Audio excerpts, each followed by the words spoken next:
The TSA line stretched endlessly at Reagan National Airport.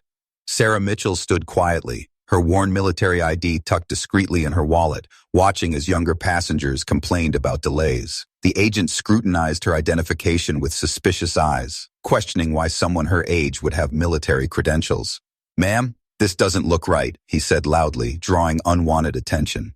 Sarah's cheeks burned with embarrassment as fellow travelers began to stare and whisper. She had spent decades serving her country in silence, flying classified missions that would never appear in any public record.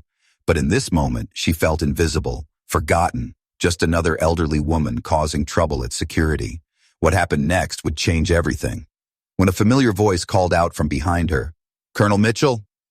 The crowd fell silent as a man in a crisp Air Force uniform approached, his face filled with recognition and respect.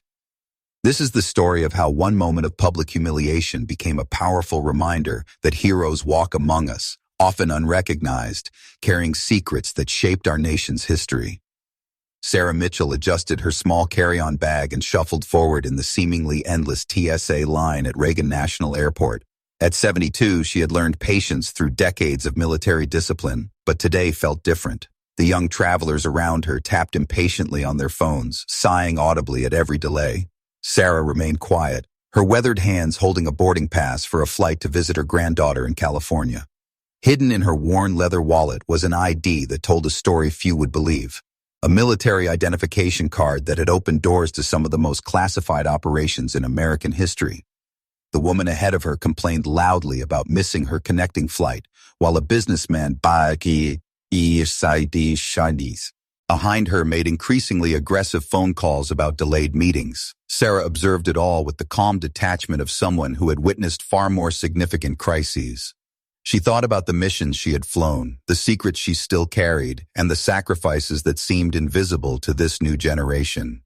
Her gray hair was pulled back in a simple ponytail, and she wore a modest cardigan that gave no hint of the uniform she had worn with such pride for over 3 decades. As she approached the security checkpoint, Sarah noticed the young TSA agent's nameplate read Johnson. He appeared to be in his early 20s, with the kind of confidence that comes from routine authority but little real-world experience. When Sarah handed him her identification, she watched his expression change from boredom to suspicion. He held her military ID up to the light, examining it with exaggerated scrutiny that drew attention from nearby passengers. "Ma'am, this doesn't look right," Agent Johnson announced loudly, his voice carrying across the security area. "Why would someone your age have a current military ID?" The question hung in the air like an accusation, and Sarah felt the familiar weight of being judged by her appearance rather than her service. Fellow travelers began to turn and stare, some with curiosity, others with the kind of impatience that comes from being delayed by what they assumed was confusion or fraud. Sarah's cheeks warmed with embarrassment, but her voice remained steady. "That's my active-duty military identification, sir. I'm a retired colonel in the United States Air Force." Her words were clear and respectful, carrying the unmistakable cadence of military bearing that had been ingrained in her for decades. But Johnson seemed unimpressed, even skeptical of her claim. "Look, lady, I don't know what kind of game you're playing, but this doesn't add up," he continued, his voice growing louder and more confrontational. "You're telling me you're some kind of military officer? At your age? Come on!" The crowd around them had grown larger, with passengers from adjacent lines now craning their necks to see what was causing the commotion. Sarah felt the weight of their stares, the whispered comments, and the assumption that she was simply a confused elderly woman causing unnecessary delays. But Sarah Mitchell was far from confused. Behind her calm exterior was a mind that had navigated some of the most complex and dangerous missions in military history. She had been one of the first women to break through the barriers of military aviation, flying aircraft that most people had never heard of and participating in operations that would remain classified for generations. Her service record included commendations from presidents, recognition from foreign allies, and the quiet gratitude of a nation that would never fully know what she had sacrificed for their safety. The humiliation continued to build as Johnson called over his supervisor, speaking in hushed tones while gesturing toward Sarah's identification. Other passengers began to mutter complaints about the delay, and Sarah heard fragments of their conversations, Assumptions about fraud, frustration with elderly travelers, and the general impatience of people who had never learned that some delays come with good reason. She stood quietly, maintaining her dignity while internally struggling with the irony of being questioned about her legitimacy by someone who had never served a day in uniform. Just as the situation seemed to reach its peak of embarrassment, a voice cut through the crowd from behind her. "Colonel Mitchell?" The voice was strong, respectful, and carried the unmistakable tone of military recognition. Sarah turned slowly, her heart beginning to race as she saw a tall man in a crisp Air Force uniform approaching through the crowd. His insignia indicated high rank, and his face showed a mixture of surprise, respect, and what appeared to be genuine awe. The entire security area fell silent as this uniformed officer made his way toward the commotion. Passengers who had been complaining moments before now watched with growing curiosity. Agent Johnson's confident demeanor began to waver as he realized that something significant was about to unfold. Sarah's eyes met those of the approaching officer, and she saw recognition, not just of her face, but of everything she represented. The approaching officer was Colonel James Hawk Harrison, a decorated Air Force pilot whose own career had been built on the foundation that pioneers like Sarah Mitchell had laid decades earlier. His face showed unmistakable recognition and deep respect as he came to attention before her. "Colonel Sarah Mitchell, ma'am, it's an honor to meet you," he said, his voice carrying across the now silent security area. "I'm Colonel Harrison, currently serving as pilot for Air Force One. Ma'am, your reputation precedes you throughout the entire Air Force community." The transformation in the crowd was immediate and palpable. Agent Johnson's face went from skeptical authority to dawning horror as he realized the magnitude of his mistake. Fellow passengers who had been muttering complaints moments before now stood in stunned silence, sensing they were witnessing something extraordinary. Sarah felt the familiar mixture of pride and humility that had always accompanied recognition of her service, but this public moment carried special significance after the humiliation she had just endured. Colonel Harrison continued, his voice filled with genuine admiration. "Ma'am, you're a legend in our community. Your service record with the Strategic Air Command, your work on classified reconnaissance missions, and your role in breaking barriers for women in military aviation. It's required study for officers like myself." He turned slightly toward the crowd, his voice growing stronger. "Ladies and gentlemen, you're in the presence of one of the most distinguished pilots in Air Force history. Colonel Mitchell flew missions that helped keep this country safe during some of our most challenging times."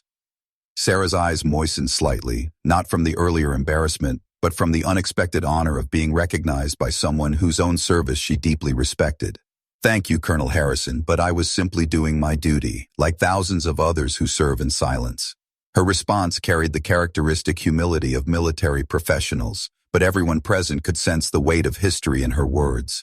Agent Johnson had gone pale, realizing that his loud skepticism had not only been wrong, but had publicly humiliated a genuine American hero. He approached Sarah with obvious contrition, his earlier authority replaced by genuine remorse. "Ma'am, I owe you a sincere apology. I had no idea. I should have trusted your identification without question. I'm truly sorry for the way I treated you." His apology was heartfelt, and Sarah could see that this young man had learned something important about making assumptions based on appearances. The crowd had grown even larger as word spread through the airport about what was happening. Passengers pulled out their phones, not to complain about delays, but to capture this moment of recognition. An elderly veteran standing nearby removed his baseball cap, revealing his own military service insignia. A young mother explained quietly to her children that they were witnessing something special. The atmosphere had completely transformed from impatience and skepticism to respect and awe. Colonel Harrison continued to share details about Sarah's service that could be publicly discussed. Colonel Mitchell was among the first women certified to fly the U-2 reconnaissance aircraft. Her missions provided critical intelligence during the Cold War. She later served as a test pilot for classified aircraft programs and mentored countless officers who went on to distinguished careers of their own. Each revelation brought new murmurs of amazement from the gathered crowd, who were beginning to understand they had been in the presence of living history. Sarah graciously accepted the recognition while redirecting attention to the broader community of veterans. "I want everyone here to understand that heroes walk among us every day. That elderly gentleman by the window might be a Korean War veteran. That young woman with children could be recently returned from deployment overseas. We live in a nation defended by ordinary people who do extraordinary things, often without recognition or fanfare. Her words resonated through the crowd, creating a moment of reflection about service and sacrifice. The TSA supervisor had arrived and immediately expedited Sarah's security screening with the utmost courtesy and respect. Other passengers voluntarily stepped aside to allow her priority processing, their earlier impatience replaced by genuine desire to honor her service. As she gathered her belongings, multiple travelers approached to shake her hand, thank her for her service, and ask for photos with a genuine American hero. As Sarah prepared to continue to her gate, Colonel Harrison offered a final salute that summarized the entire encounter. "Ma'am, it has been the highest honor of my career to meet you today. Your service paved the way for everything we do now, and your dignity in the face of today's misunderstanding shows the character that made you such an exceptional officer." The crowd erupted in spontaneous applause that followed Sarah as she walked toward her departure gate, her head held high with the quiet pride of someone who had served her country with distinction. The incident became a powerful reminder that heroism often wears civilian clothes, and that the freedoms we enjoy have been earned by people whose sacrifices remain largely invisible. In a world quick to judge by appearances, this moment demonstrated the importance of treating everyone with respect and recognizing that extraordinary stories often belong to the most ordinary-seeming people among us. Sarah Mitchell's story reminds us that heroes don't always wear capes or seek the spotlight. They often stand quietly in line at airports, sit beside us on buses, or serve our coffee at local diners. Her decades of classified service, her pioneering role in military aviation, and her gracious response to public humiliation demonstrate the character that has always defined America's finest service members. The young TSA agent learned an invaluable lesson that day about the danger of assumptions and the importance of treating every person with dignity and respect. The passengers who witnessed this encounter were reminded that the elderly woman ahead of them in line might be carrying stories of service and sacrifice that shaped the very freedoms they enjoyed. We encourage you to look around your own community and recognize the veterans who walk among us. Their stories matter, their service deserves recognition, and their continued contributions to our society often go unnoticed.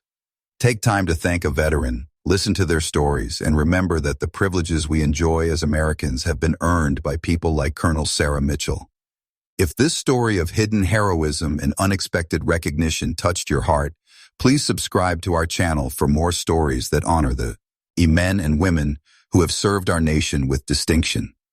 Share this video with others who might benefit from being reminded that extraordinary people live extraordinary lives in ordinary ways, and that respect and gratitude should be our default response to those who have answered the call to serve.